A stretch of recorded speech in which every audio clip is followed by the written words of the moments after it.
Tangled, Before, Ever, After. This is the TV pilot to the Tangled series, which I reviewed the movie Tangled.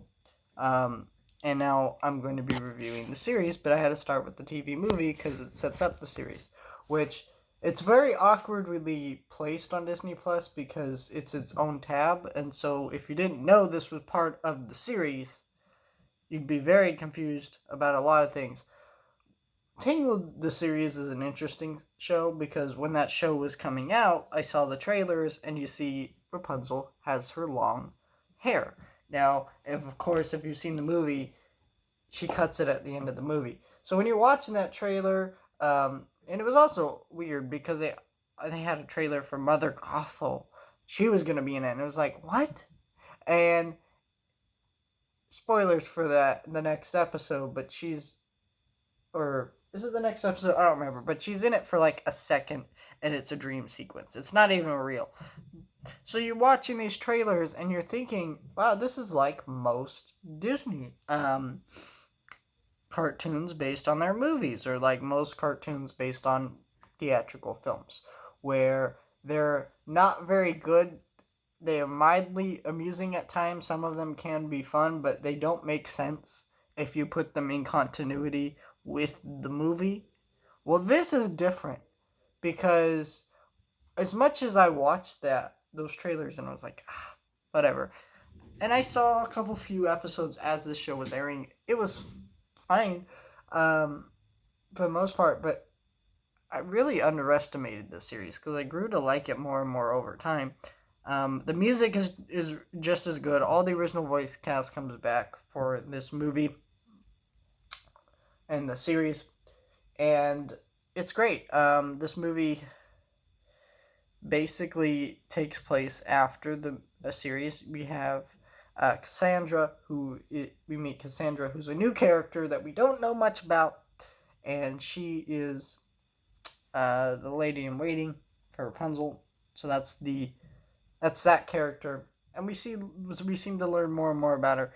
The king has requested that Rapunzel stay indoors because, well, this is a great thing about this movie. It is a natural continuation of the movie. Of course, the king would not want his daughter to leave the castle after she's been missing for what, like 17 something years, maybe more.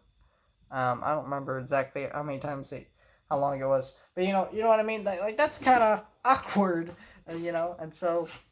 But Rapunzel's fed up with it. She wants adventure. She's younger, and so when Flynn proposes to her, she's not ready to accept it. And of course, we know she does accept it. But that's a great thing about that because this would have been an awkward series for like children to watch if these two characters would have been married.